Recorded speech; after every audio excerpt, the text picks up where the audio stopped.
Blog Talk Radio.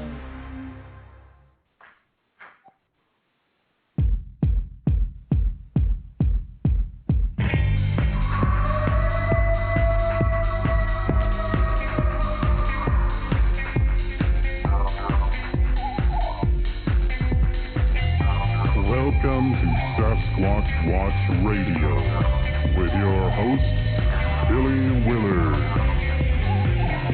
and the Blog Squatcher. Strap in, hold on tight, get ready, because it is about to go down.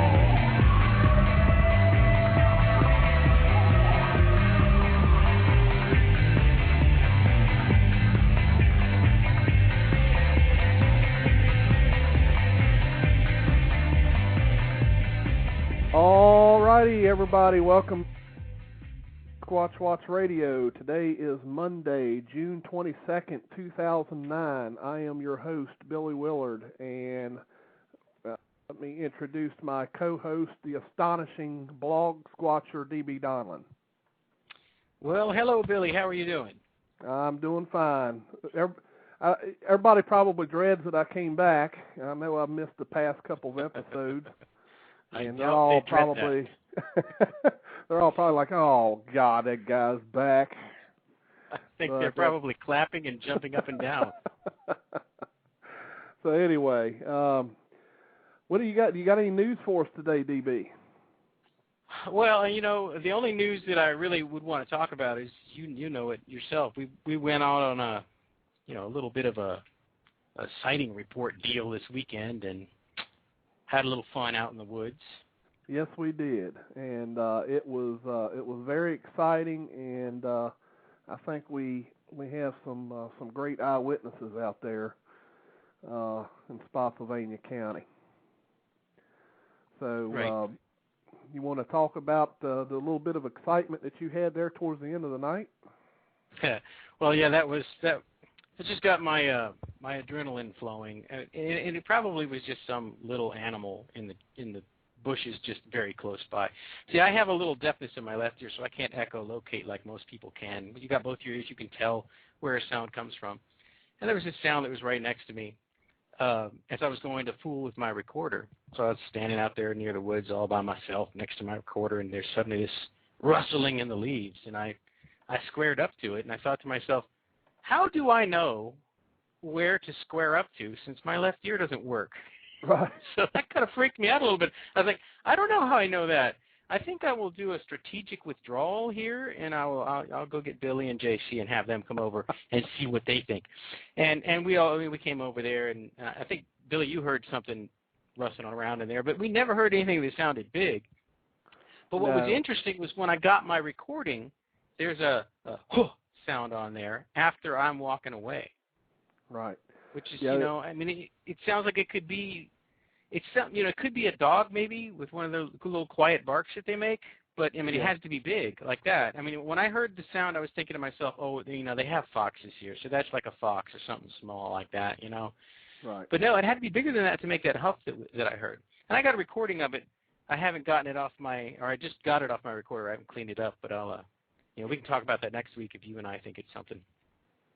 Yeah, I definitely want to mention one thing, though, because we always got to have a little bit of comedy. Oh, yeah. The funny thing is DB had told me and John Cartwright, we were both out there, and he had told us that, if anything happens while I'm over here checking on my recorder, I'll signal you, but we never really discussed what the signal would be. So DB goes on over, and he's checking his recorder, and the next thing we know, we start hearing these whistles. Well, we assumed that he's just trying to spark some kind of response. He was whistling for our attention. But the response was to be from you. Well, the first whistle, actually, I whistled right at the sound I'd heard to see if I would get a response from it. Right. So the first one was directed at that. But then after that, when I was walking back, I thought, the faster you guys get over here, the quicker we get back over there and check it out. Oh, that was funny, though. It was like, you didn't hear my signal. We didn't know that was your signal. Yeah. We thought we would have heard, help. Exactly.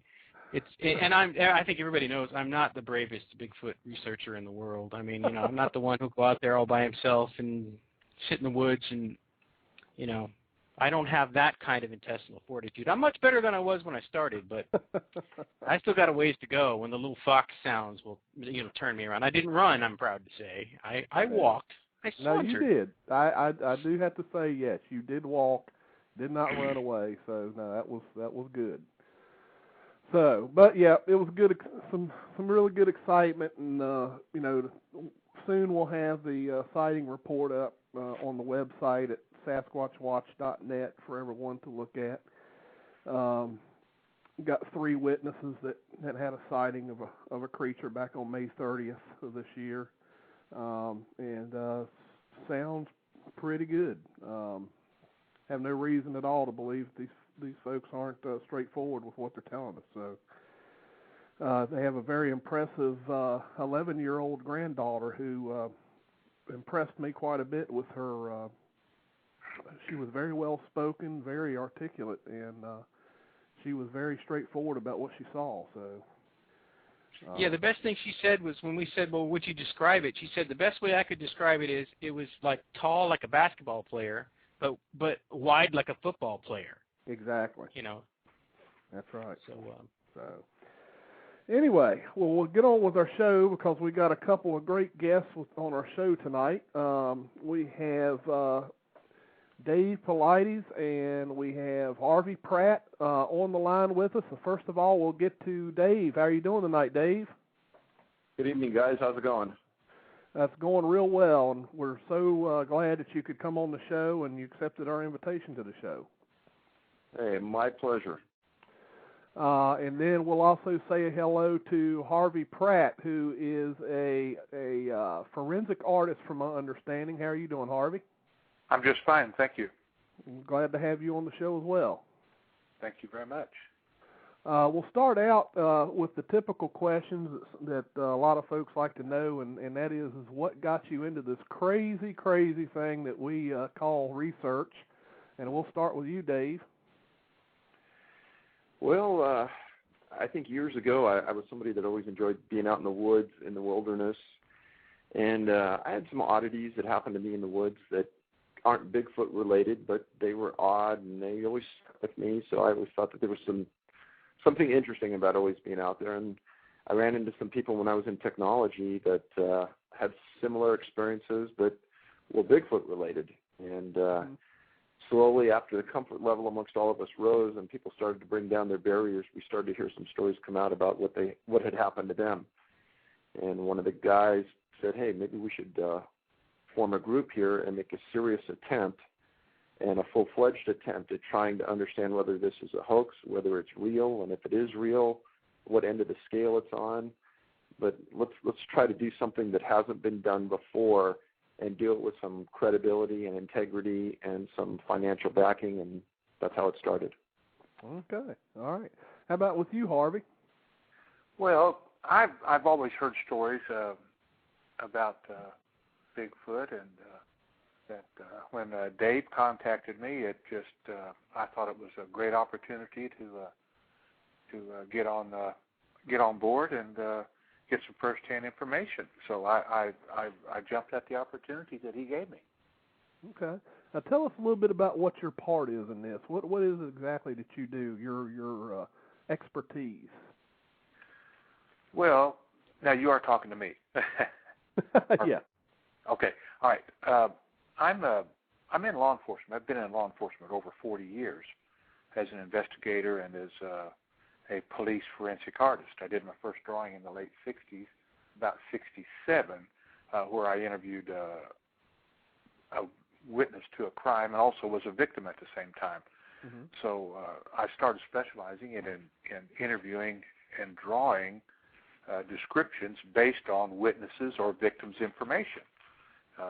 And since that time, I've done thousands of drawings across the country based on that, and I've led to many arrests concerning witness description drawings. So I specialize in interviewing of people that have observed individuals or situations. And so when Dave contacted me and described the situation to me, I thought, well, this is right down my alley. I can do this. Right. Now, how about you, Dave? What is your claim to fame in this? Absolutely nothing. Harvey is really the one that has the expertise for drawing these bipeds. That's special. But my background, I was in law enforcement for 20 years, and I've been doing investigative work at the corporate level and in law enforcement circles for almost 30 years. Mm-hmm. And so my interviewing, my investigative skills aren't what Harvey's are, but I try real hard. But, one thing I would like Harvey to explain to you and to the audience is the difference between a forensic artist and a normal artist, and the difference between the interview and the application of the drawing. Harvey, could you tell him? Well, I could explain the fact that when we interview victims or witnesses, we're not fabricating anything or embellishing a drawing. We're drawing exactly what they tell me. So it's not a drawing by me. It's a drawing that I do at the instructions of a witness or a victim. And once we make a drawing, I don't ever change it. And my drawings are done relatively quickly. It's not a long-term drawing like I would if I do a portrait. I do portraits, and they take a while. My witness description drawings are done in less than 2 hours or about 2 hours, depending on how many I have to do, and depending on the trauma of the witness, is how we approach them. So they're not all done in a cookie-cutter fashion. So the drawings really are what a witness tells me, and not what I interpret. Okay, that's understandable. Very good. Well, let me, right off the bat here, before we go on here, make sure that the folks that are hanging on the line are just listening in, or if they actually have questions already.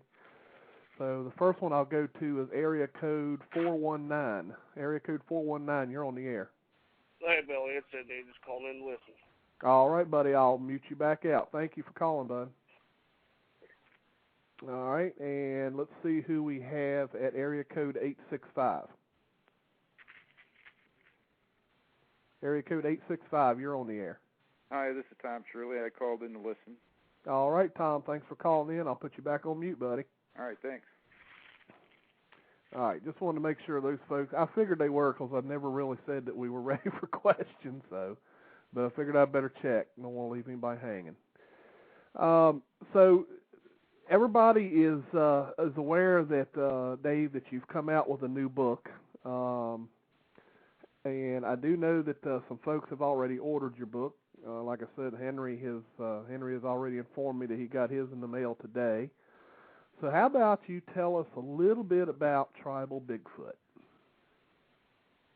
So the Hoopa Project focused on an area of 144 square miles in Northern California, the Hoopa Reservation, mm-hmm. and it encompassed the area around the reservation as well. And it was about the experiences, and it was a 2-year investigation into this area, coupled with a variety of interviews, and it explained food sources, et cetera, that the biped had.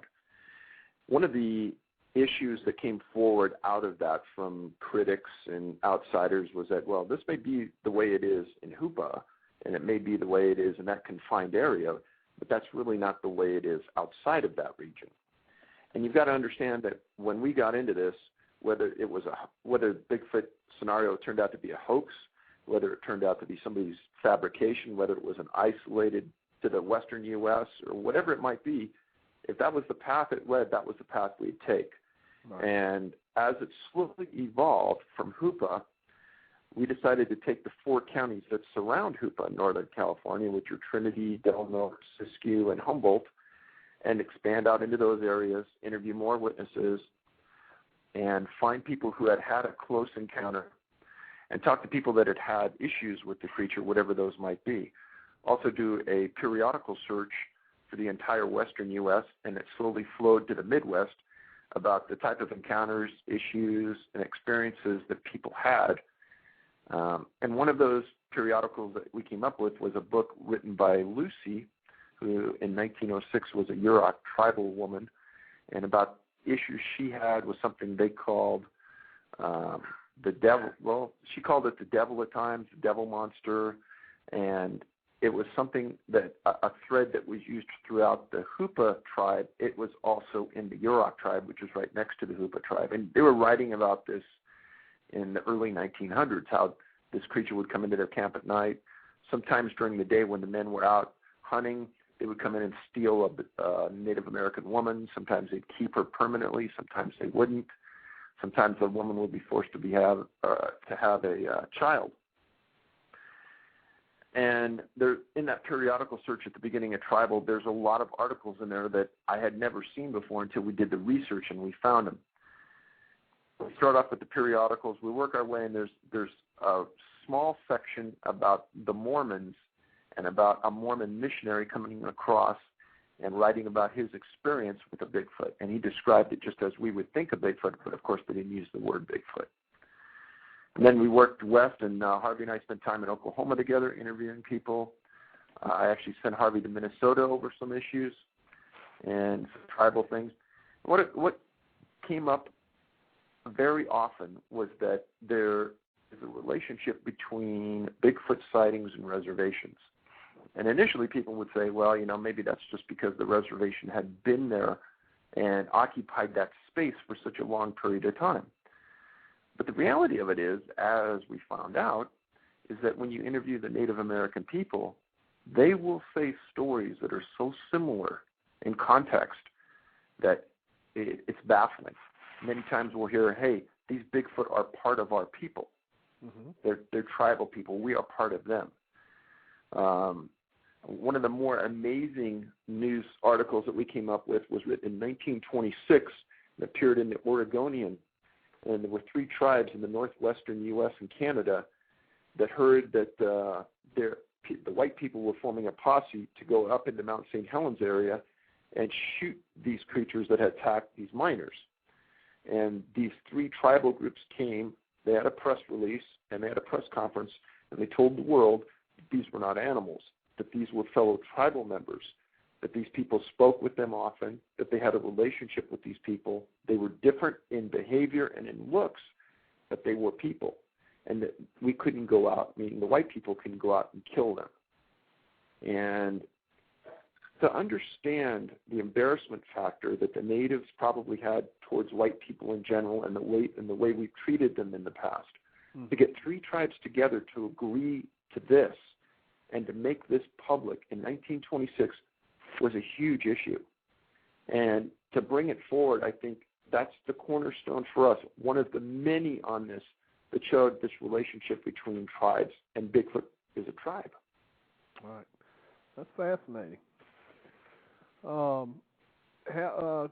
DB, did you have any questions over there from the chat yet? Well, we did get one question that I've seen from BAKK Radio. Okay. And the question is, are David and Harvey planning to do a 3rd book? I can tell you that for myself, if you would have asked me this 2 or 3 months ago, I would have said definitely not. But there are some things that just landed in my lap in the last couple months that have just absolutely piqued the interest of myself and my people, and I think we're onto it now, and it's a definite possibility. Oh, good. Okay, that's good to hear. Got everybody excited now. That's going to be a ways off in the future. Yeah. Right. You need some downtime, some rest. Well, this isn't a question, but I would say that you're finding that article from 26 from the 3 tribes and making their interpretation that you did. I think that's important, and I'm glad that you dug that up and have presented it for people to remember. Because what happens in Bigfoot research is that people don't remember what happened in the past. It's all about what's happening now, and we forget what's happened in the past. And, what happened in 26 is well before anybody even thought much about Bigfoot, as the way that we do today. So that's good work, and I'm glad that you brought that up. Thanks. Well, I think Dave mentions a lot of that in his new book, Tribal Bigfoot. He brings up a lot of those old stories about things that happened 100, 200 years ago, and even a little bit further back that are documented. And I think that's really important. Right. That this is just not something that just came on the horizon. This is something that has been recorded in history, in American history, for a long time. Right. Yeah, and that's one thing that's always fascinated me, and I've mentioned it over and over again on this show. Is a lot of folks tell me, what makes you believe, and I that's one thing that I always go back to is the historical writings. I mean, that there no one knew about gorillas back then, not here. The gorilla was just recently discovered, really, in 1950. So when you have historic writings in this continent about tall, hairy, ape-like men walking around, then you know that there's something here in North America. So, and that dates way back. I just got a private message question from Blue Tracker, and question for David and Harvey dealing with law enforcement. Has any of their investigations and stories covered any other officers that have seen the creature, and do they think carrying a firearm does this trigger an alert to Bigfoot when in the field? Well, I'll speak for us. We have a member of our team that's a California highway patrolman, and he carries his gun everywhere he goes, as do I. Personally, I've never had an encounter or a sighting, but he has. And obviously it played no part in that. Mm-hmm. So I don't believe that firearms are a detriment. And to that end, I will even say that there have been multiple stories that we've documented in the books, and some stories where we haven't documented, where hunters are out, they shoot a deer, Bigfoot runs out, grabs the deer, and is gone. One specific example, there's one in the Hoopa Project where there's a Hoopa native, shoots a deer and is tracking it, walks around a corner, comes face to face with a Bigfoot. Harvey drew the drawing of the biped, and it's a remarkable resemblance to a human, obviously not a human, but it's almost as though the firearm and the blast is a dinner call to the Bigfoot, and they understand when they see a hunter, and maybe we'll track him, and it'll be an easy kill and an easy dinner for us. Right. Let me get this caller. Everybody's going to know this caller, and I'm sure Dave, Harvey, both of you guys have heard of this fella from Connecticut. Mr. Bill Green, you're on the line. How you doing, Billy, and everyone? Very good. You got a question for Dave and Harvey tonight? I saw your new book cover, Tribal Bigfoot on Hancock House, and it looks really good and well done and stuff. Hopefully I can afford to get a copy of the book soon and stuff. But I still read the Hoopa Project, and that's just mind-blowing still. Well, I appreciate it, Bill. And that cover of Tribal Bigfoot, where you said it blew you away, that cover drawing was done by Harvey. Oh, wow.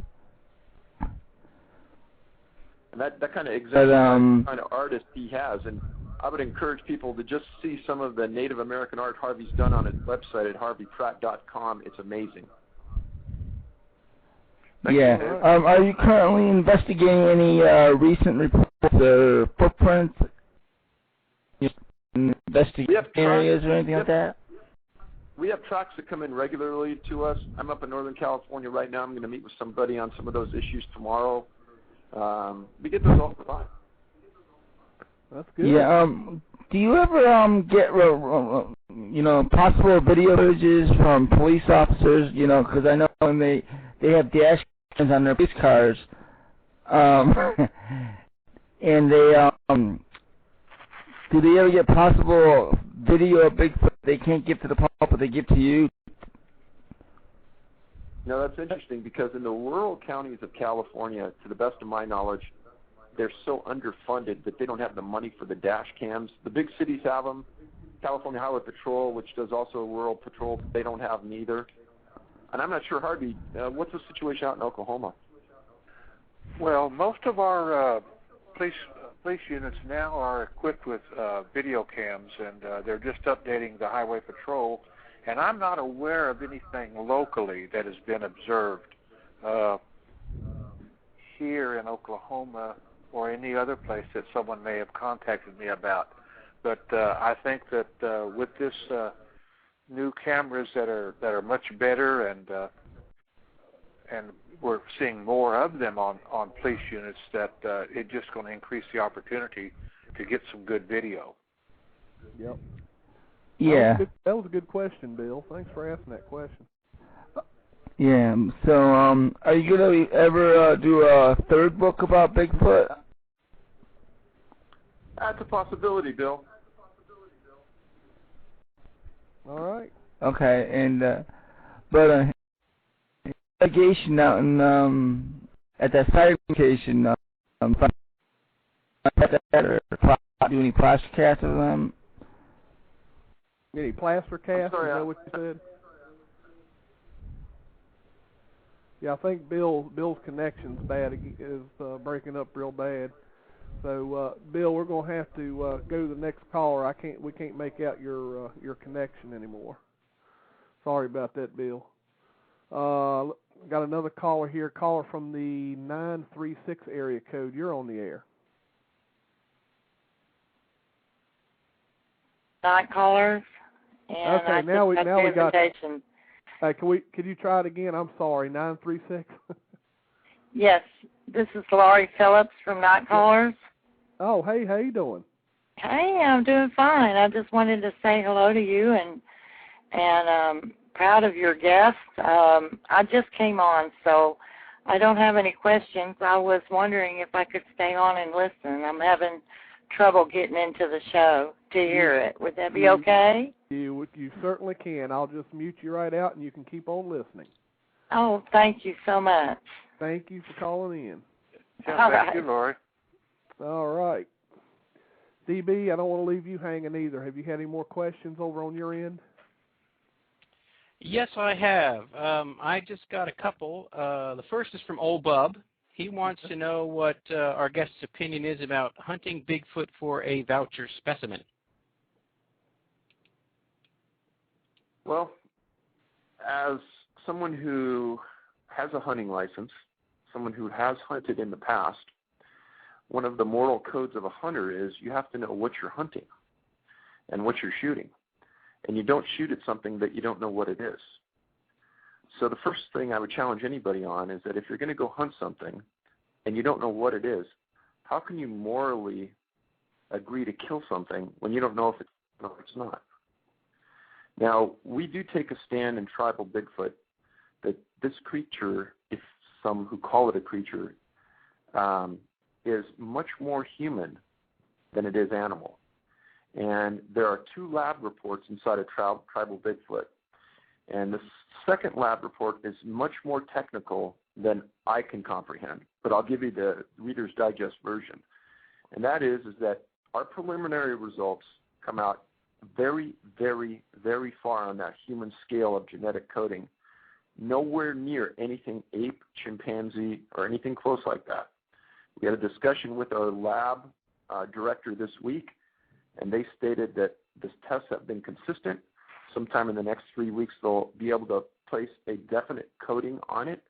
But as of right now, I don't know of any other group that has come as far in their DNA testing as we have to absolutely put a report in a book and stand behind that report and say, hey, it's much more human, much, much more human than it is animal.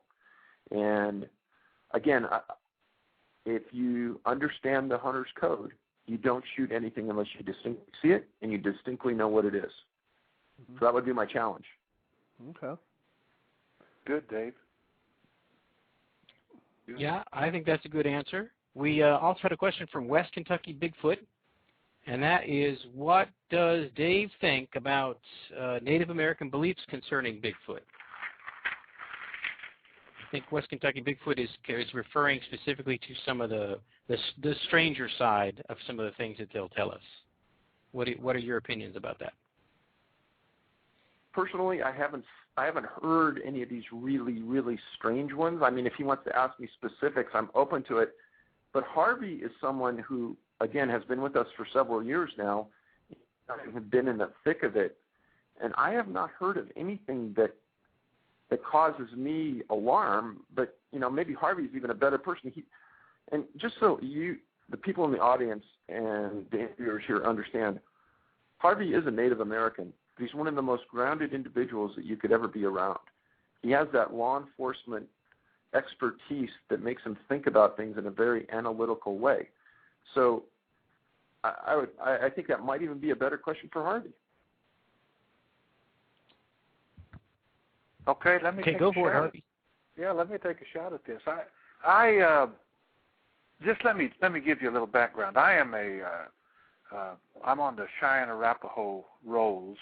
I'm also a part Lakota and French. My family is a very traditional people. I am one of the Southern Cheyenne Southern chiefs. I belong to started initiation into one of the Southern Cheyenne war societies, and I've always been very involved in cultural issues, Native American cultural issues, and I've talked to numerous Native Americans concerning their ideas and their sightings of Bigfoot and their interpretation and some of the things that they believe about him. And so, depending on exact questions, it's kind of hard to say, because you talk to various people and various tribes, and the various tribes have different tribal beliefs and connections.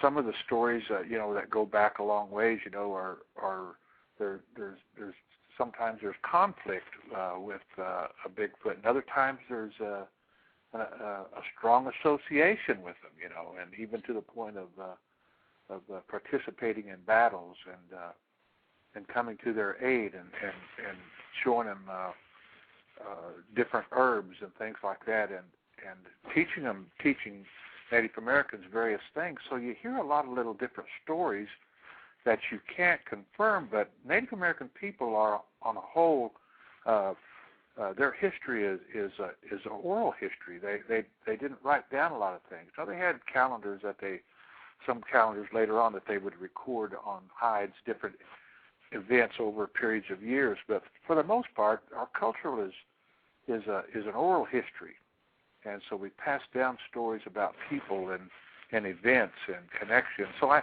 think that's it's kind of I've heard and visited with many tribes about Bigfoot and some of the things that they would refer him to, and that they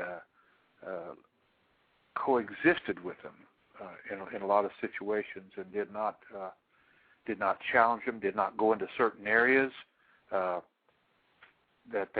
they knew that they stayed. So there's a lot of different beliefs about the Bigfoot, and even current instances rather than long time instances. I was going through some historical Native American books and saw a drawing of a Bigfoot, and it was a drawing of a person that was covered in hair except for its face, and on its back it had a sack, and it had a human being in its sack, and he had a tree growing out of his back. And I said, "What in the world is that?" And they said, "Oh, that's one of the mountain people."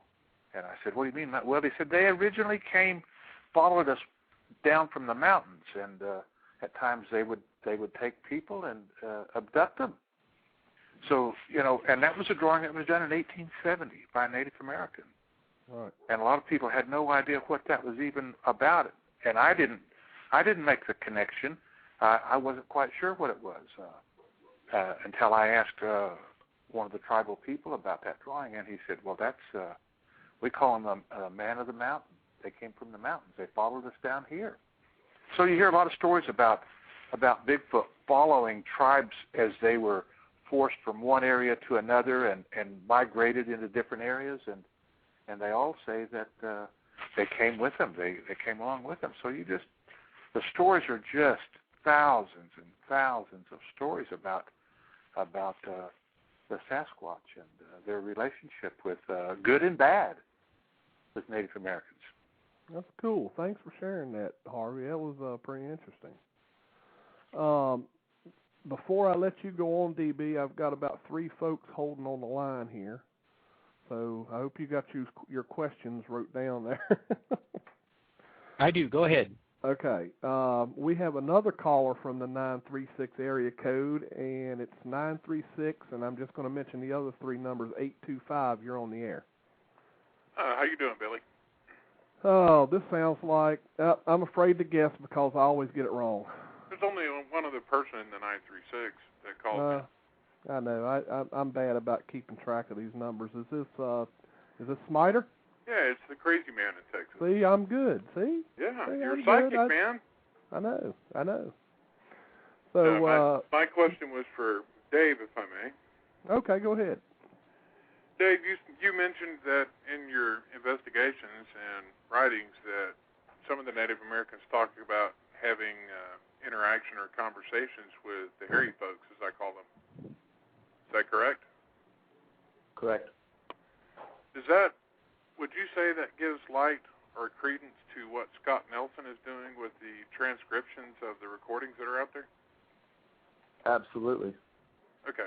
And to that end, one of the things that stays consistent as you go reservation to reservation is that the Native Americans elders tell their kids that if you're ever confronted by a Bigfoot, to speak to it in your native tongue and they will understand. And one of the stories that I wrote about in the Hoopa Project was a Native American man heard some rumbling in the bushes on the other side of his hill. He walked to his backyard and he looked over and he saw 2 Bigfoot, a small one and a bigger one, on the hillside. And he could hear them talking. And he said, Dave, I could almost understand it, but not quite. And he said it almost sounded like our native language, but it was too fast and the sentences were too run together. I just couldn't tell. But maybe every 20 seconds or something, I could understand a word. But he says it was just on that brink of understanding. And Nelson's work is outstanding, and that it's on our website, one of his reports, and I think that goes a long ways towards stating, hey, they definitely have a language. Okay. Which opens up the avenues of other possibilities that most people don't look at or even consider, for that matter. I just wanted to ask you about that because well, there's quite a few people that have talked about such things, and they take an endless amount of ridicule for saying such things. Well, I mean, Harvey and I and the rest of our team has been confronted with many, many different facets of research that I have never heard about in another area before. And we don't discount anything on its face. We'll research all parts of the story, and we may find them unbelievable on their face. But if you hear that same unbelievable story 6 different times in 6 different states, there's probably something to the story. And after I came out with the Hoopa Project, there were several old-time researchers that took pot shots at us and said, oh, well, that's not new research, and they're just piggybacking off of other people. But I think I've read just about all the research books out there on Bigfoot, and there's not a lot out there that goes to the nuts and bolts of the story that we've attempted to place in the books. And it's only through this time after time, going to a location, understanding the topography, the area, the elevations, the food sources, and then listening for content from the people that you really start to get a picture of what's going on. Okay. Well, I have one more question, and it's for Harvey, if he doesn't mind. No, go ahead. Amongst the native people that you've spoken with, on a general note, are they feared or respected? Well, I think it's both. I think it's both. You see Native American people that are fearful, but they also respect what also respect him. And it's just like anything, you know. It's just like anything on this earth, regardless of the species. You have certain animals that are passive. You know, you have dogs that are passive. You have dogs that are aggressive. You have all animals are, depending on the certain times of the year, they act different ways. They're not aggressive. They're passive. They're quiet. There are a lot of things. So I think there's a lot of things that come into play when we talk about how people react. Even we have in the human culture, we have people that are ministers and leaders, and then you have people that are criminals, and you have people that are sadistic, and so I think you see that whatever we're going to find all those characteristics, because all creatures have those characteristics. Myself, from reviewing so many site reports over time, I would suspect the reaction people have is based on whether they're out there enjoying nature or acting a fool, which would determine the type of reaction they get out of the hairy folks. I think that's absolutely right. You know, it would be just like you if you went to the park somewhere and was enjoying yourself, and someone came along and was enjoying it with you and was participating and was having a good time, and you were laughing, and then someone else came along and kicked over your campfire and started doing other things. Well, that gets you a little bit agitated. So, you know, I think that's kind of what happens. We have a conflict of personalities at times, and that's just my opinion. You know, I have nothing to base that on other than my dealing with human nature as a law enforcement official over the years, that you have those things that happen. And I see no reason for it to change among other people. If you had a dog that was very docile around your home and someone came in there and was threatening you, your dog might attack them. So yeah. I see no reason why those things should change in the nature of animals or humans or anybody else. Yeah, my thoughts on it are, if you go in there acting a fool, or if you're confronted by a fool, you're going to treat them like a fool. And if you pull over somebody on the side of the road to give them a ticket and they're respectful, you're going to treat them with respect, right? Absolutely. Okay. Well, that's it. Thank you for taking my call, Billy. I won't bore anybody anymore. Thanks a lot, Smyer. Appreciate it. All right. Bye-bye. Bye-bye. See ya. All right. We'll take our next caller here. Next caller from the 662 area code. I'll make a bet with somebody and bet that that's Henry May. And you would win that bet. That's right. Want to say hello to David and Harvey, and I did receive the new book today. I haven't started reading on it yet, but I did receive it, and very fascinating sketches as usual by Harvey. Just absolutely amazing. Thank you. And I wanted to ask y'all's opinion on: do you think, as certain researchers who have come out in the last few years think that we are dealing, as far as with Sasquatch, we are dealing with a tribe of large, hairy Indians that have hypertrichosis? Well, I'll speak to that. I don't think hypertrichosis may be the cause, because that's a certain type of gene that has to be in both the mother and the father, I believe, in order for it to be passed on, and it has to be in a certain, I'm not an expert at this, but it's a very, very rare scenario that it could be passed on. And because of the Bigfoot that we've seen all have hair, that it doesn't seem to be hypertrichosis could be the cause of that. But I'm not going to discount it totally, especially when it comes in the part of that Bigfoot is now all the way across the U.S. I mean, the population base is fairly large. It doesn't make sense that would be it. Yeah. Okay. And as far as to the one thing that y'all have noticed in the reports that y'all have received, as to the human-like nature of the Sasquatch, do you think they're more human-like, or do you think that could be a possibly an interpretation by the witnesses? I don't mean to interrupt again, but I'll take this one as well. This last year, Harvey and I and Harvey's wife were at the Texas Bigfoot Conference in Jefferson, and Harvey had a series of his sketches laying on a table. And a teenager walked in and stared at the sketches and in almost disbelief. And then he yelled across the room for his mom to come over. And he said, Mom, this guy finally got it right. He finally got it right. And the story is that this man made a report to another big Bigfoot organization, and he was given to their artist. And through a series of 4 phone calls and faxes going back and forth, the young man tried to define to the artist what he saw in his observation. And he told us that 3 times he kept sending it back and told the guy, hey, it looks more human. It's got more of a human face. It doesn't look like an ape. It doesn't have those ape features. It doesn't have that dark skin. And he said after the 4th time, I finally gave up because the guy wouldn't change it. And he says, you guys have it right. This is what it looks like. Okay. All right. Cool. Well, thank you very much, guys. Thank you, Henry. And once I finish the book, I do look forward to having you guys back on my show, HBO's Crypto Corner.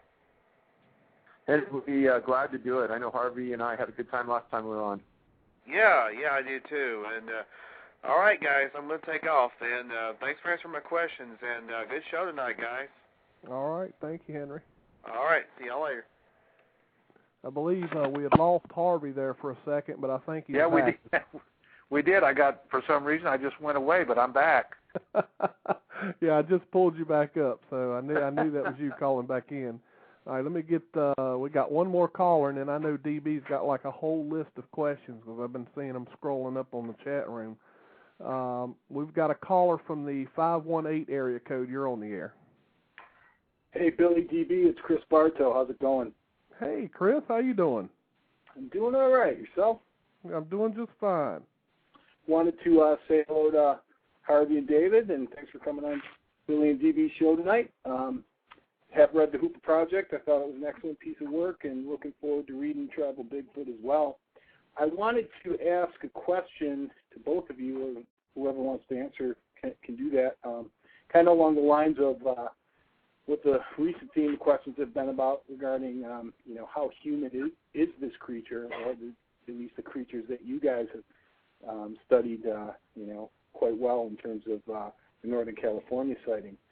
And I'm interested in what you had mentioned, David, about the new book and some pretty interesting lab evidence that you've got coming out with that book. I was wondering if you might be able to share a little bit more about what that lab evidence is and what it points to. Well, just speaking to the lab reports, we work 2 different sites. Both sites are explained in the book. One's in Humboldt County, one's in Del Norte County, one's near the Oregon border, one's inside the Hoopa Reservation. In one incident, a female saw a Bigfoot leaning over a kind of a tin shed, grabbed a couple garbage bags, walked away. The hair was found on the tin shed where it was leaning over. Another case involved an organic farmer up in Del Norte County, very, very remote location. He had some peacocks in a pen, and whatever Bigfoot stepped on the side of the wire, pushing it down, plucking 3 peacocks on the top of the shed that's about 6 feet up off the ground, and then walking away. And at the point where it put its foot on the wire and went down, we found hairs there. In both incidents, the hairs were analyzed, and one of the worldwide experts on hair and fiber looked at it and said it's like no other hair in the world because the medulla of the hair initially looks human, but the shape and structure of the medulla is quite different and falls along the primate range, but is not like any known primate. So then we took it to that, and the other sample came back with a similar result, went and tried to extract DNA from it, and there were certain inhibitors in the hair that obstructed the analysis. So the lab director called up the individual that was the worldwide expert in mitochondrial, and they worked together to extract the DNA. I should say that initially, when the hair was examined, it was discounted on its face as being synthetic and dyed. And one of the reasons is that the first hair they pulled, they couldn't find a medulla on it, and they found a red-tinted dye to it. Part of the research we purchased about 2 years ago was from an individual named Ray Crow in Oregon, and part of my task was to read all of the reports and things that he had accumulated over the years. And there was a report written in 1966 on a hair sample that was submitted by Jim McLaren to a lab in Ohio, it might even have been Ohio State, that stated that this hair wasn't real that Jim had submitted, that it was synthetic, and that it was dyed. Well, Jim found the hair in the middle of the Siskiyou Wilderness area, which was on the fringe of where we found our hair. And knowing about the location I found this hair, it would be nearly impossible for it to be synthetic or dyed. And so I told the lab to push on. And it was that resurgence and resubmission and that report from Ohio that convinced these people, hey, there is something unusual about the hair, and it is something worth pursuing. And because of that pursuit, we've now gotten further than anybody else down the line in this testing. And it's taken us almost 9 months to get to the position where we are now, and we're closing in rapidly on a DNA profile and something that could be resubmitted, reanalyzed, and so the test could be replicated. And that's the key part on this. And again, on that DNA scale, it's about as close to being human on these initial results as they've ever seen on any sample. But it's not anything close to a chimpanzee, ape, gorilla. Wow, that sounds very interesting. I definitely would look forward to reading the results on that. So these were all basically hair samples for the most part that you did run lab tests on. Was there any type of chromosomal information that was garnered from any of the lab tests, or no? Labs all still working their way through those. Yeah. Okay. I'd be curious to see what the count is. If you can get that data, that would certainly be interesting. But thanks for a very informative show here. I think you guys make great guests, and I look forward to reading the new book. Thanks. Thank you. All right. Thanks, Billy. We'll talk to you guys later. Yep. Thank you, Chris. All right, man. We get some really great questions for you guys tonight. This is great. I think DB's probably got a list that's probably 2 pages long by now. I do have a few questions. I think that West Kentucky Bigfoot had another one about the DNA stuff, but you just talked about that. I think what he or she wanted to know was, would you be willing to disclose the source of the DNA? Well, I kind of just did. Yeah. We accumulated it, we submitted it, and our lab is analyzing it. Okay. Andy Drew wanted to know if you had noticed an increase or a decrease in Bigfoot sighting reports during last year's fires. No increase in the western U.S. that I could see. I will tell you that with Harvey doing the drawings and being at his art shows, he's opened the door to many more contacts and he's surprised by the response he's had just being at the shows. Maybe you could talk about that. Yes, I could. I just did the first of the month a national show, actually an international show by Native Americans at the Oklahoma City show that's been going on now for over 20 years, and it's called Red Earth, and it's primarily with Native Americans, and I've done every one of them. And this year was the first year that I ever submitted or showed any drawings and stories by not only Native Americans but Caucasians and anybody else that told a great story. I did a drawing, and I did some witness description drawings, and I did a sculpture, and I call it My Dark Passenger, and it's I did it from descriptions that I've gathered over the last 3 years from witnesses, and I also had a mole that I've got of a handprint that I got from and I'm trying to think. I think it was a skookum handprint, knuckles. And it's about 8 inches across the knuckles. So I based my sculpture off of that and called it My Dark Passenger and mounted it on the wall of the show. And I took second place with that sculpture at the art show. But what was amazing to me was the amount of people, and there must have been 30,000 people come through that Red Earth show in that 3 days, maybe even more than that.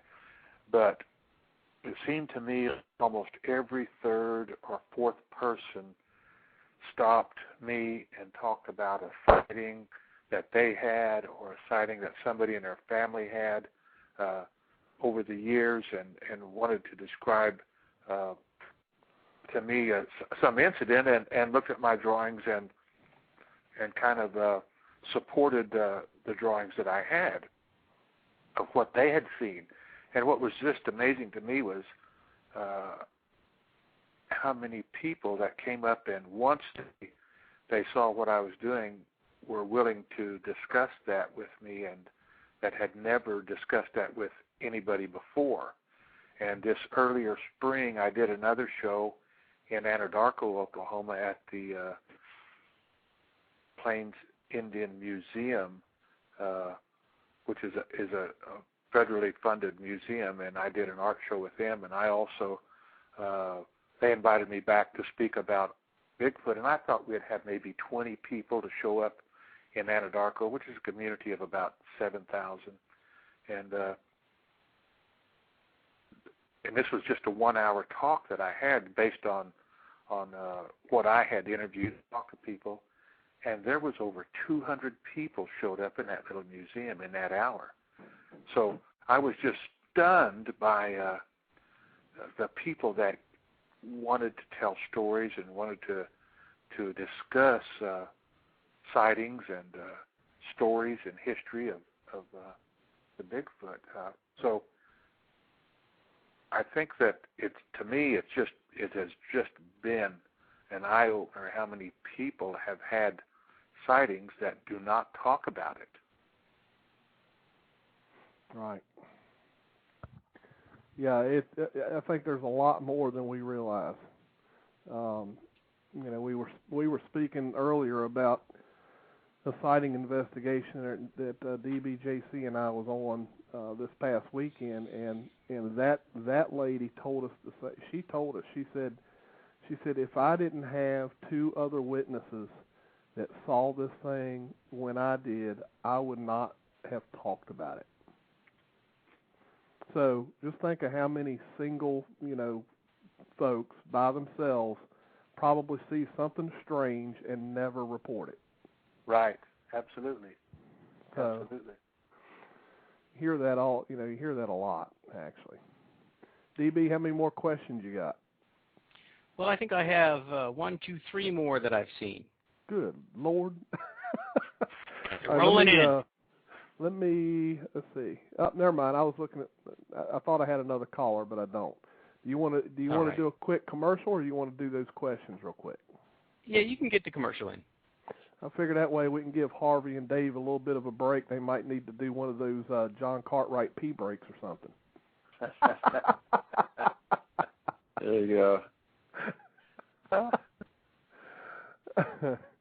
All right, guys. We'll give you all a break. Maybe you can wet your whistles or whatever, and we'll come right back. Y'all can hang on the line, right? Yeah, you bet. All right. We'll go to a quick commercial, and then we'll come right back, and we'll get to the rest of those questions that DB has. So stay tuned, everybody.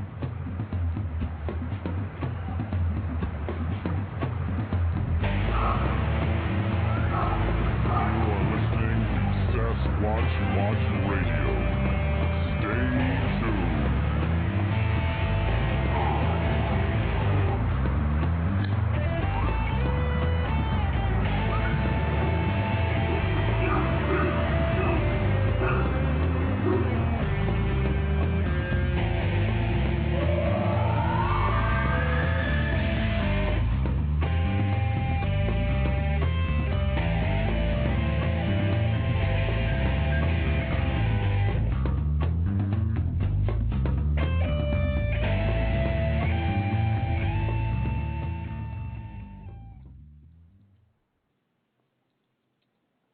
Do you know where your children are when they're surfing the web? The Internet's a great place for kids to learn and have fun, but with unwanted X-rated spam emails, pornographic websites, and Internet-initiated abductions, there's a dark side. In today's high-tech world, parents need to be net savvy. You can start with the National Research Council's new website, Net Safe Kids. Author and technology expert Robin Raskin. NetSafeKids.org is a great starting point for information on how to keep kids safe on the Internet. The information comes from experts, and the recommendations are backed by solid science-based research. The site answers important questions like how do pornography and predators reach kids, and how can I protect my child? What about legal issues? You'll find a good discussion of First Amendment issues surrounding Internet pornography on the site, but you'll also find practical advice for parents, like how they can create Internet usage agreements with their children. Surveys show that 1 in 4 kids will see sexually explicit Internet pictures, so now is the time to visit netsafekids.org. That's all one word, netsafekids.org.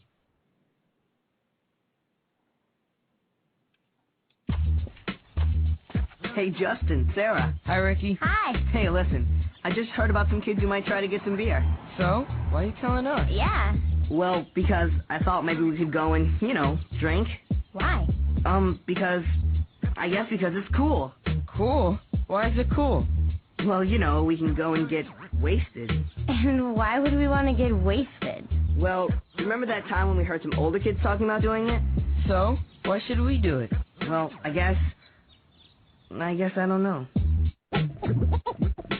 Sooner or later, someone may ask you if you want to drink. If that ever happens to you, maybe there's something you should ask them. Like why? Because the fact is, most kids don't drink. Even older kids. So think about it. There's no good reason to drink. Want to know more? Check out thecoolspot.org.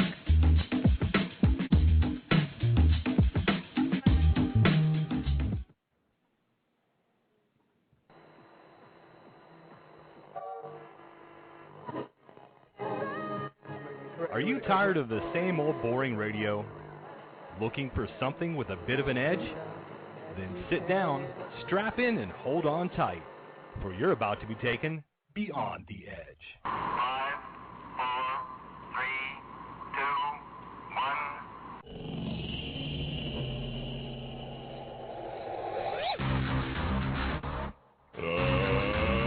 Let's get ready to rumble! It's Down and Dirty Paranormal Talk Radio that takes you beyond the edge. Join us here on Blog Talk Radio Friday nights at 9 p.m. Eastern for Beyond the Edge Radio, as we interview the everyday investigator to the seasoned researcher. From ghosts and hauntings, demonology, UFO and alien life forms, cryptozoology, psychic phenomenon, and other mysteries and unusual anomalies. Paranormal Talk Radio that goes beyond the edge, and it's right here every Friday night at 9 as we take you from the boring everyday normal into the world of the paranormal. Think you're brave enough? Then lock your doors, open your minds, and join us if you dare. Beyond the Edge Radio, Friday nights 9 p.m. Eastern, only on Blog Talk Radio. Beyond the Edge Radio is an anomalous entertainment production. Check us out at beyondtheedgeradio.com.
Alrighty, folks, we're back, and I assume that Dave and Harvey, you both are still here?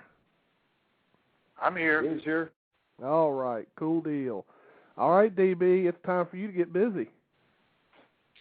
All right, let's see what we got here. Someone by the name of Foos Squatch wanted to know what the Hoopa name for Sasquatch would be. That would be Oma. Oma. Okay, that's a good one. I've seen that before.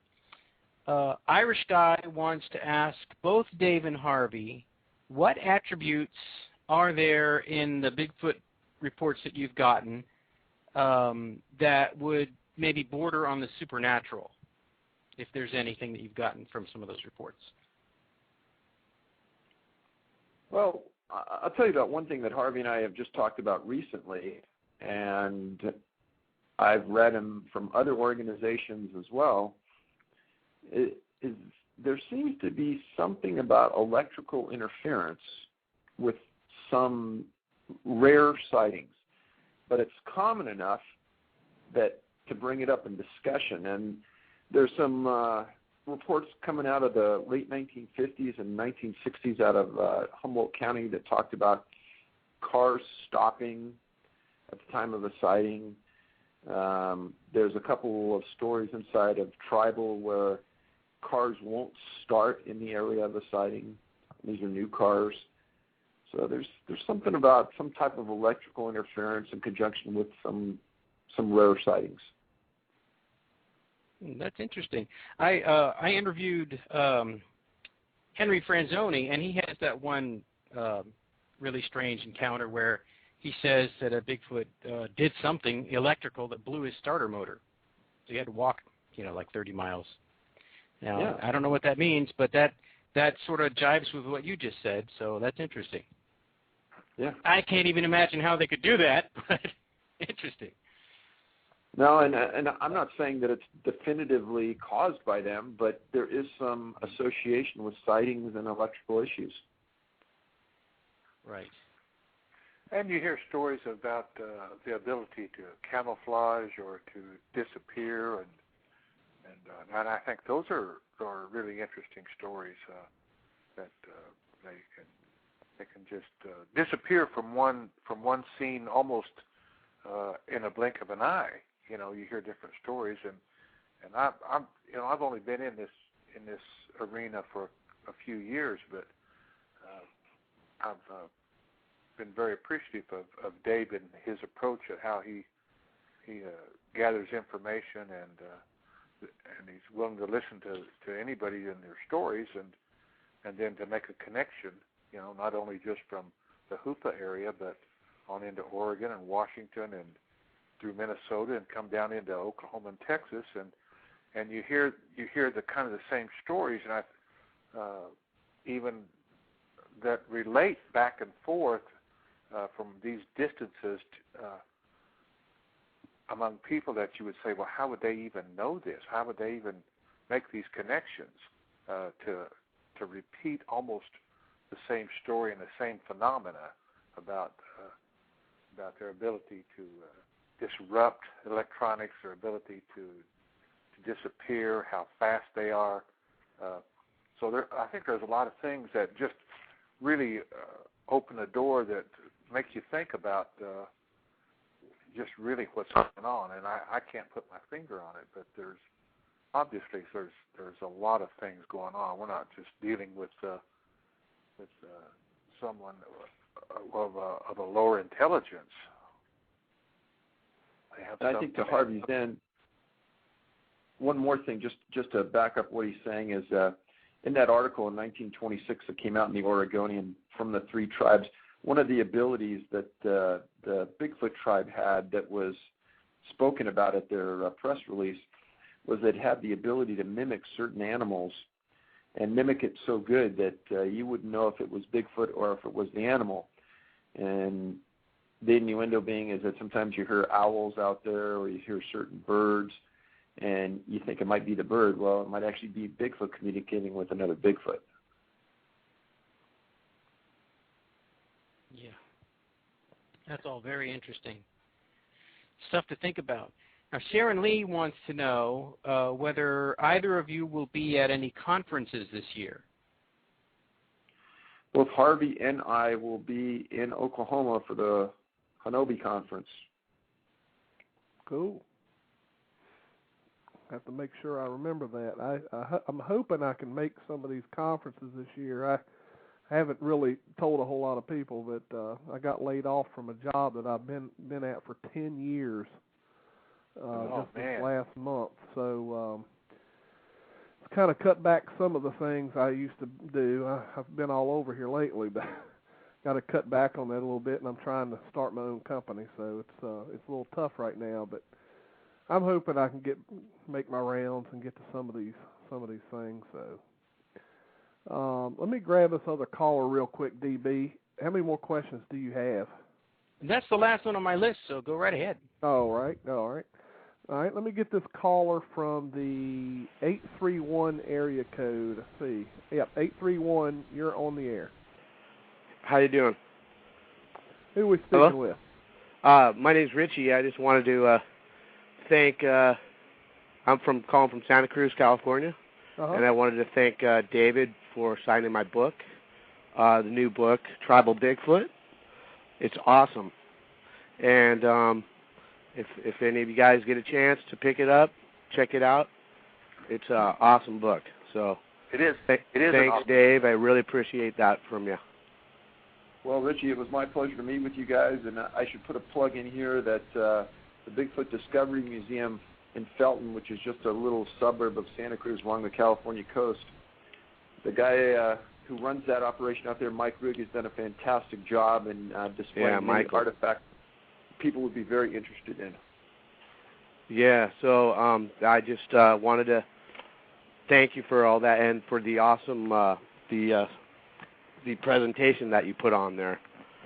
That was great. So great show. Appreciated the invite, Richard. Pardon? I appreciated the invitation. Oh yeah, and I want to thank Harvey for the illustrations are awesome in that book too. So thank you, Richie. A beautiful job you guys did, and just keep on squatching. That's it. That's what I say. That's it. Yeah, I love getting out in the woods up here in the coastal mountain range and find some real neat things up there. You know, that's all it takes is for people to get out and get into the wilderness a little bit. Oh, you know. And, now, Richie, how long have you been doing this? Well, I had an encounter 3 years ago. Mm-hmm. Up in above Nicene Marks Park area, which is an area. It's in Santa Cruz County. It's just covered in old growth redwoods and scrub oak, and a pretty thickly growth area. But I was leaving my friend's house, and something was marching on through his backyard. There's not that many. I mean, the houses are pretty sparsely located. Right. There's a lot of apple orchards up there, loads of apple orchards. And it was right around that time, October 2007. That's when I first started for me. Right. Well, very cool. Something marching through my buddy's backyard, and I turned around to take a look, and whatever it was large, and it had these eyes that were putting off an eye shine that was kind of, it was like a yellowish, kind of goldish, real shimmering. Yep. But I noticed it kind of had like a real, like kind of a shimmer to it, shimmering effect. Right. So it was just something neat, and then a month later I was on his property and we discovered some big tracks. So cool. That's when it started for me. There you go. Yeah, you start seeing some physical evidence with what you thought you kind of go through. I don't know about you, but you know, I personally have never had what I would call a sighting, and just thinking about, for me, if I saw something, I think I would be glad to find some physical evidence to back up what I saw. Yeah. It's always great. Well, it was quite interesting, and also found some type of igloo type structure that was really neat. Oh, cool. That was kind of a branch arch bent over with these redwood type. The ground litter was actually they used a redwood branches, kind of wove them together. I mean, it was Mike Ruggs. He's got all the photographs. Anyways, it was quite interesting, and that's what set me off. That's what got me hooked into this. Yeah, I need to get with Mike, actually. I've been wanting to get with Mike. Yeah, he's a great man. See if we can get him on the show. So I'll probably try to get in touch with him, or if you want to help me out with that, I'd appreciate it. And, sure, I could contact him and let him know to get a hold of you.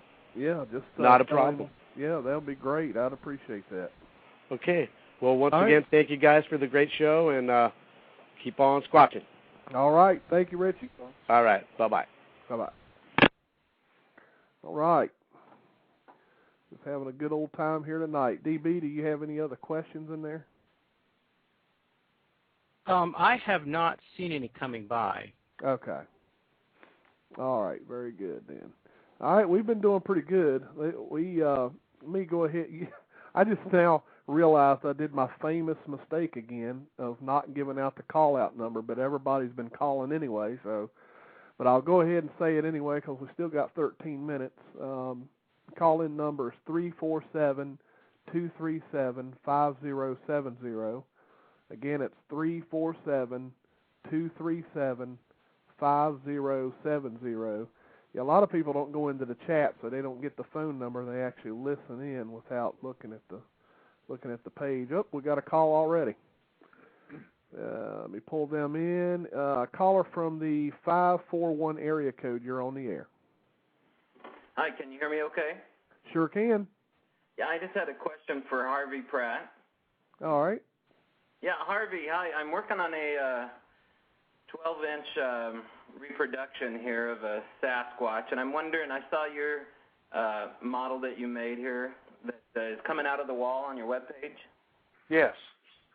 That's fantastic. I was wondering what you were using to do that, so I can kind of help myself here riding on your coattails. That's fine. I used the initial sculpture was in clay, on oil-based clay, and I took it to a foundry, and they used a high-pressure mold, and they injected it with resin. Okay. And so the mold is extremely thick because they inject it with it under high pressure, so it fills in all the little voids. You know, so that's what I use on some of my sculptures because it's a lot cheaper than a bronze, and it has the same characteristics if you treat it right, and you can paint it, and you can paint it yourself and enhance it, make it look a little better. But that's what I use. Do you airbrush that too? You can, sure. You can airbrush it. You can paint it by hand. You can do it any way you want. I do a little bit of both. I do a lot of airbrushing in my artwork, and in my forensic work, I do a lot of airbrushing and some computer stuff. But this resin is a synthetic stone, and it's pretty durable. You know, if it drops and hits wrong, you can break it, but it's pretty durable, and it's a lot cheaper than bronze. And you can change it around and paint it and do some things to it. So that's what I use. You just have to find the right foundry, to use that procedure, that technique. If you're not gonna do a classic wax and have a mold made. I just have one more question here. I was wondering if anybody ever found out where Sarah Winnemucca's dress is. Supposedly there's a Sasquatch hair that she said was passed on to her from elders. I'm not familiar with that personally. She was from the Paiute tribe, and she gave certain lectures, I believe during the latter part of the 1900s, and talked about this certain dress that she has that Kathy Moskowitz referenced in her book, but I have no idea where this dress is. anybody had ever heard of that. I guess I was curious. I haven't heard of it. DB, have you heard of that? Well, I was on mute there. Well, the caller was breaking up for me a little bit, so I couldn't tell exactly what he was talking about. Sure, that was Sarah Winnemucca of the Paiute tribe. She supposedly had elders pass along some Sasquatch hair to her that she actually had woven into a dress that she wore. I wondered if anybody knew what that dress was or if there was any rumors about that. Sounds like if Kathy knew about that, she probably would have followed up and tried to get that hair herself.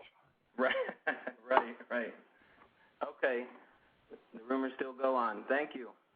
Bye-bye. Hey, Billy, right now maybe I can put a plug in here that the last gentleman spoke about Harvey's website, and that's Harvey Pratt, PRATT.com.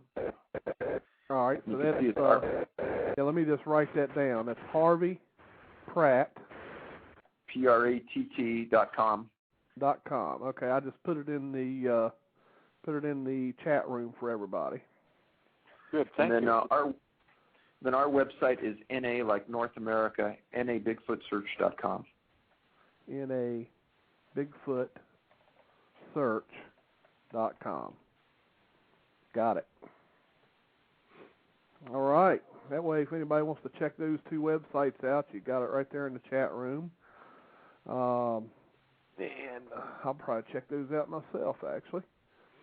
Well, thank DB, was there any other questions in there, DB? No, everybody's just having fun with the fact that I now have the power to ban. So I've been banning people left and right. Give me a single excuse. It's in the chat room. The chat room is a silly place every week. So there's, we do get some serious questions from there, but if the guests are actually looking in there, this is not atypical behavior. This is completely typical. So, don't let that bother you. Yeah, I'll tell you, these people, they come into the chat and they just have a good time in there. It's like a whole different meeting or something.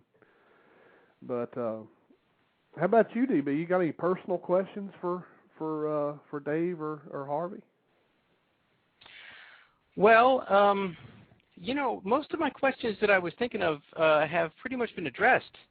So, no, I don't have anything new for you. Okay. Yeah, Billy, I've got something. Go ahead. Yeah, in our travels between Harvey and I and the rest of our team members, we run into people who have made reports for us, and we're routinely told that, oh yeah, I had a hair sample and I gave it to this researcher. Mm-hmm. Lately, we've run into, oh yeah, I took this picture of one and I gave it to this researcher.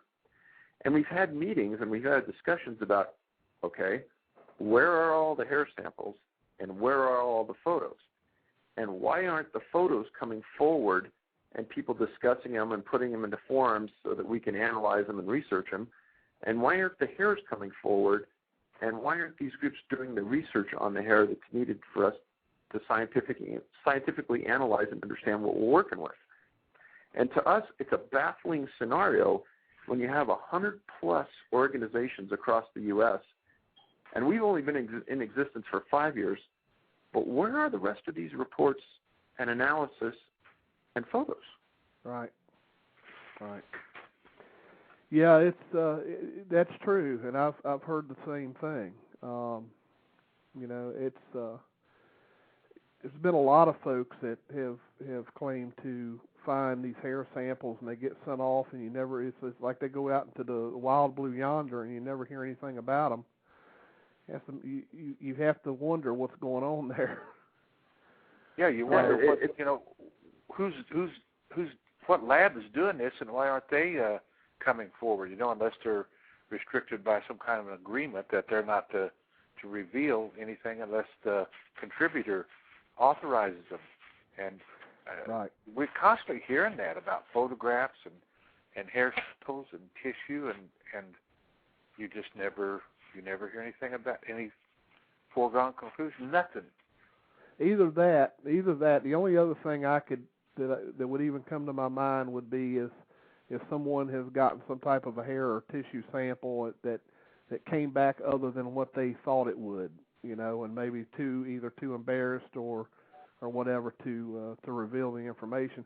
The way I look at it is, hey, regardless if it comes back, of some known species or whatever, at least you're making the attempt to analyze it. Don't be ashamed if you have something that comes back as a known species. I mean, there's many more out there that come back unknown. And that's a good question. I'd like to ask Dave, you and Harvey this question. Since there are claims that we don't have any kind of DNA record to back this up, how are we going to prove this if we don't have anything to compare it to?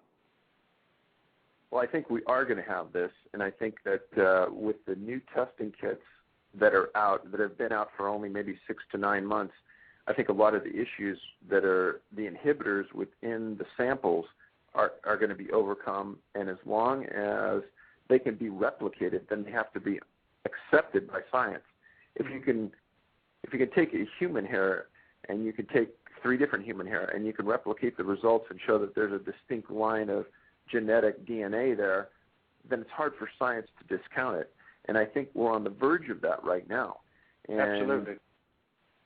And I think my question would come back is that, again, I've asked this from a lot of different researchers and nobody can answer it, is that we have all of these big research groups out there in the U.S. and in Canada, and if they've been doing the tests, where are the results? And if they haven't been doing the tests, our question is, why not? Right. Yeah. Well, that's interesting to know about the new DNA kits and things. I really haven't been keeping up on any of that stuff, so you guys are at the forefront of that on me, so that's good to know, though. All right. Well, DB, do you have anything else? We are down to the last couple minutes of the show. I tell you, the time flies.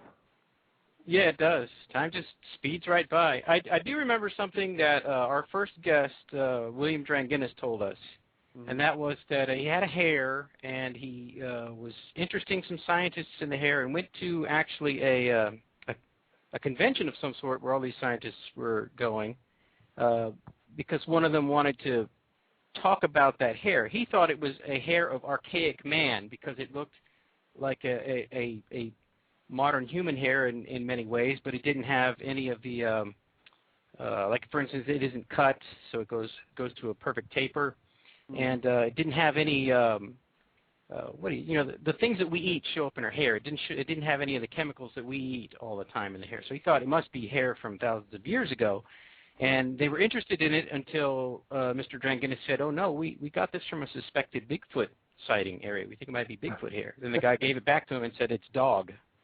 He didn't want to talk about it anymore. Yep. That's usually all it takes. Right. They don't want to hear that. So sometimes it's just that they don't want to get into they don't want to deal with that. They being the scientific people that we try to get in touch with, sometimes they don't want to deal with it. Yeah. Well, you see, we're going to have to change your techniques on identification and research. The techniques that have been used for a long time, we've got to keep up with technology and science, and we're going to be able to do that. We're going to be able to do that. We just, you just can't go out and rely on sightings and sounds, and we're going to have to record those things and discover DNA and use sciences to prove what we want to do instead of what we've been doing. Right. So I come into Dave I've really enjoyed my association with Dave Paulides. He's a good man. He's an honest man. He's on a great adventure, and I'm glad that he brought me into it. Well, same sentiments towards Harvey, guys. Yep. Yeah, it sounds like you two fellows make a really good team, and I think that's what's really important in this is having a good team. we're no longer live on the air, but we're still rolling in archives. So anybody who, any of this conversation is still being recorded, and they'll still be able to hear it if they're listening to the archive. But yeah, you two guys make a really good team, and I think that's important in this, is to have some really good teamwork and, sharing information with one another. I try to preach that all the time. I think it's important to really share. And so my hat's off to both of you guys. I think you're doing a wonderful job. I'm definitely going to get your book there, Dave, and definitely want to take a look at that. So I appreciate both of you two coming on the show. I really do. Hey, Billy. Billy, it's been a pleasure. Yep. It's been my pleasure as well. You bet. I hope Okay, you... Go ahead. Billy, I just want to say I hope you get your career straightened out and find something, so you can get back in the business and get to traveling around and doing some research. And I wish the best luck to you and your family. And I want to thank Dave and DB. You guys, I ask a blessing on the Creator to help you guys out and help us find the truth. Appreciate that, Harvey. Thanks so much. And thank you. I think I'm going to be fine. So hopefully, if I can pull this thing off, I think everything will be just fine. But I do appreciate your word of encouragement. It helps to hear that kind of stuff. Well, Billy, I appreciate the invite to be on the show, huh? Yep, I appreciate it, Dave, for showing up. And you guys take care of one another and certainly keep us in the loop. And love to hear what you guys are doing. Anytime. All right, man. All right, thank Dave, you. Harvey, y'all have a good evening. Good night. Good night. All right, DB, looks like we wrap up another show tonight. Yep, they just keep happening. I can't believe it. They keep happening. So that's good, very good. Let's see. We will, next week, even though I should have said this when we were live, huh? Well, yeah, well. Oh, well. Next week, folks, we're going to do a show on equipment in the field, equipment that's used in the field of Bigfoot research when you're out doing your research, whether it be daytime, nighttime, what have you. It'll be a real great thing if we can get some people calling in. Let us know what you're using in the field. You guys may know something that you're using that works for you, and that would be great if everyone could just call in and just let us know, hey, what kind of equipment do y'all take out in the field, and then me and DB will share some of the equipment that we use on a regular basis. Not that it's gotten us anywhere. Not very far anyway. No further than anybody else, I guess, but. Right. Still, it'll be an interesting topic of discussion. This was one of DB's suggestions, so thought it was a great idea. So that's what we will do next week. Can't wait. All right, and I guess you know what? I just now remembered, and we better do this in the archive. Mm-hmm. We were supposed to ask ourselves these questions. We had one of our listeners put in a couple questions to me and you, DB, and wanted us to answer these questions. So hopefully he'll listen to the archive and hear our answers to these questions. It was a fellow by the name of Shane. His first question was, what is the most compelling evidence that you have personally found that proves in your mind that Bigfoot exists? And he's directing those questions to me and you. So I'll let you. How does that? Let me start that one, huh? Yeah, I'll let you start. Well, I have had some strange things happen, which are to me like little things that bolster my opinion. See, I don't say that I believe that Bigfoot exists. What I think is that I find that the people I get the stories from to be credible. I believe that they have experienced what we think of as a Bigfoot sighting. Now, what that actually is, I don't know. My hypothesis sort of, usually gravitates towards it being an actual creature, such as they describe. But there are other ways to explain that, and I don't make a final determination on that. There have been some things that have happened to me in the field, and there have been plenty of things that have happened to you in the field that make me think, yes, there is something out there. It can't simply be someone's imagination, because your imagination cannot throw, something like a log way up into a tree. It can't throw a 100-pound rock out into the middle of a creek. Right. Your imagination can't do that, and human beings can't do it either. So, I've seen those two things happen. People will say, well, no, that was a beaver slapping his tail. But no, we actually heard the rock hit another rock in the creek, and it was a very large rock. Right. Very large rock. That's something that, I know if you weren't there, you don't have to believe that. Right. But, I was there, and that, that's a strange thing. And then the log going up into the tree, I saw that on its way up and then on its way back down again. That was quite impressive. And I think the meaning of that was stop coming this way, and it worked. We stopped going that way. Right. And, things like that will make you go, Yes, that's right. And then, of course, I've heard that when it ran right behind me. I mean, I can't prove that was a Bigfoot, but it was something very heavy. It made the ground shake. It ran in a bipedal characteristic fashion. The guy that I was sitting across from, his eyes flew open, and he said, "It's right there." And he said what he had seen was a gray hair-covered man-shaped thing that ran briefly in front of him, right behind me.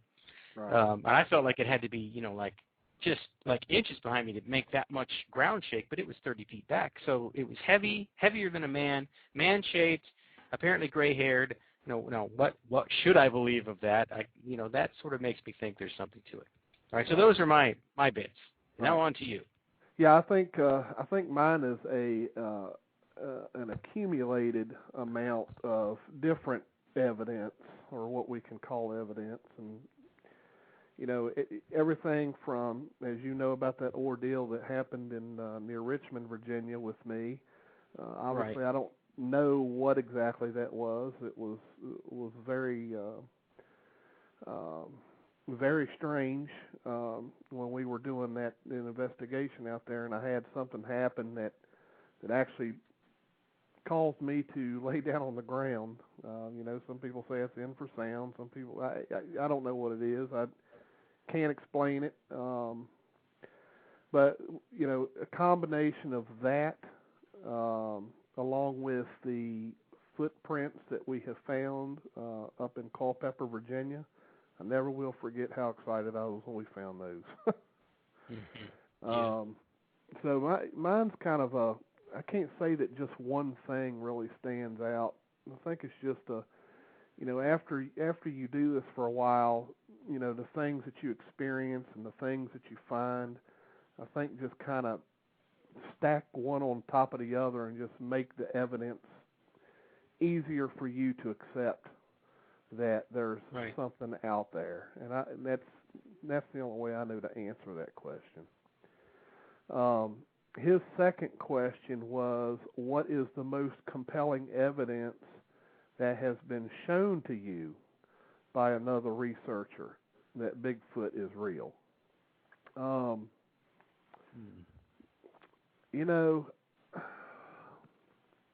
I have been shown hair samples,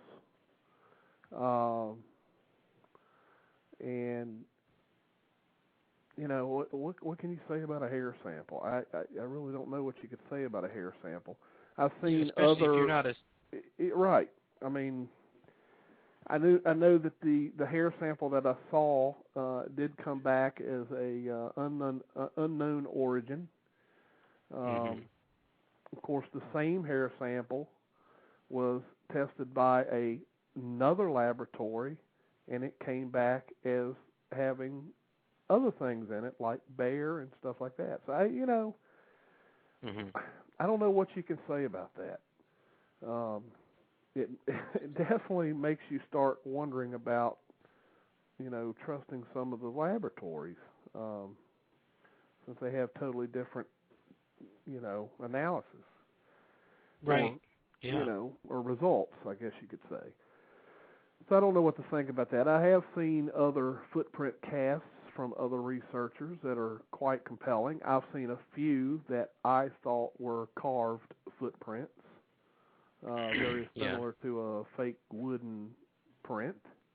You know, you have those prints that look just too perfect, and then you have those prints that just look like some big hairy ape just stepped in the mud. You know? It's not, doesn't have any perfection to it. It's, you know, just a big footprint. So you know, some of that stuff is you know, when you start seeing real smooth and just almost too perfect, to me that kind of turns me off.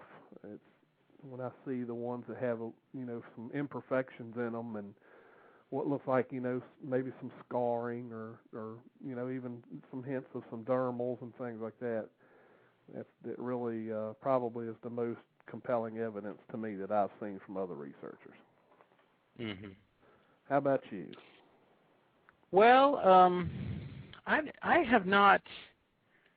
First of all, no one's ever showed me a hair. I've seen some footprints, and some of them are quite impressive. But on the East Coast, we very rarely get them where you can see every little detail. You know, there's always some imperfections to them on the East Coast. We just, I think they must be very careful about where they're leaving their prints.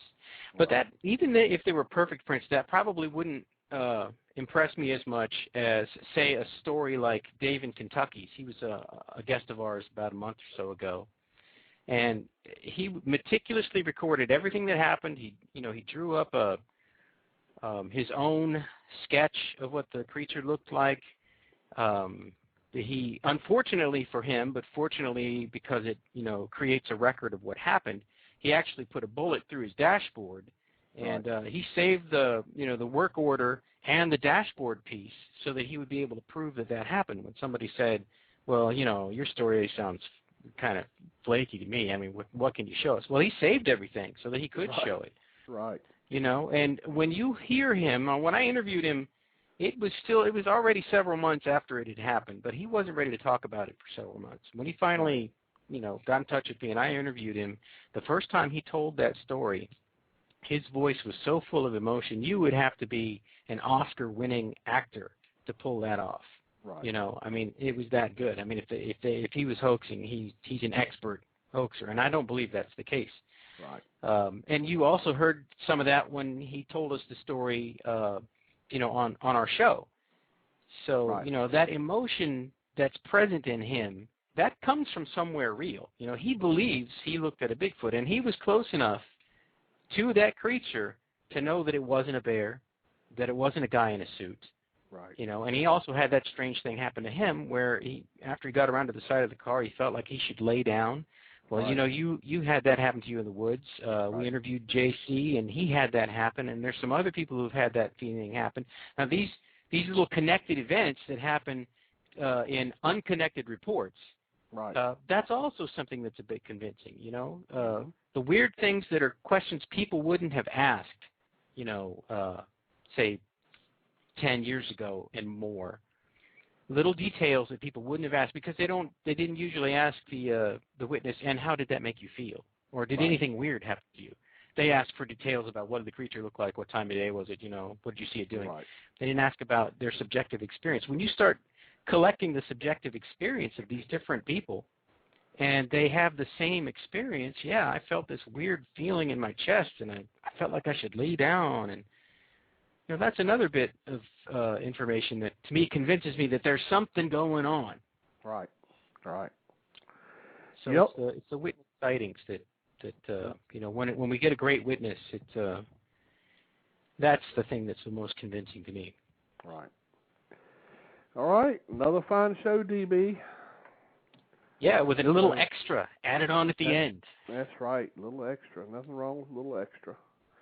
Right. All right. Well, that's it for Sasquatch Watch Radio for tonight, folks. Tune in next week when we talk about equipment in the field. And DB, you have a good evening, and everyone out there, be safe and keep on squatching. Yes, indeed. See you next week. See you next week.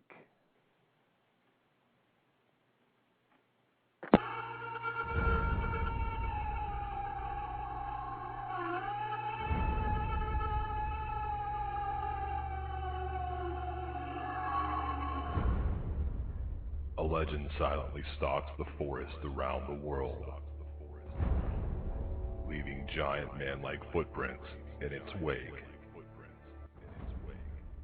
Skeptics scoff, while the true believers search for the answers, and those who have seen it will never forget.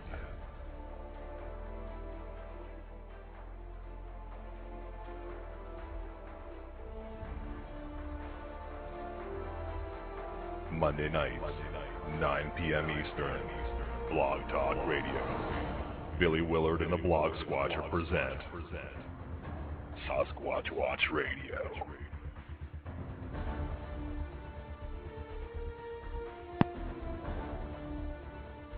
Your hosts Billy Willard and Deanie Donlin bring you 60 minutes of the latest news and information, newly discovered evidence, and interviews with those searching for the truth and those who have seen it. Do you believe? Want to know the truth? It's out there waiting. Monday nights, 9 p.m., Blog Talk Radio. Sasquatch Watch Radio. Sit down, hold on tight, get ready, because it is about to go down. blogtalkradio.com/Sasquatch Watch Radio.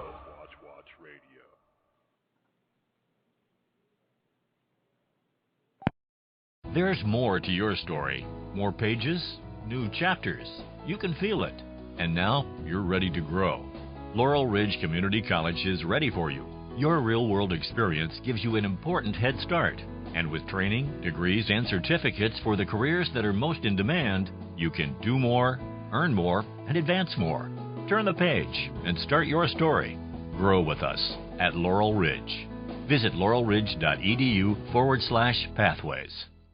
Judy was boring. Hello. Then Judy discovered ChumbaCasino.com. It's my little escape. Now Judy's the life of the party. Oh, baby, mama's bringing home the bacon. Whoa, take it easy, Judy. The Chumba life is for everybody. So go to ChumbaCasino.com and play over 100 casino-style games. Join today and play for free for your chance to redeem some serious prizes.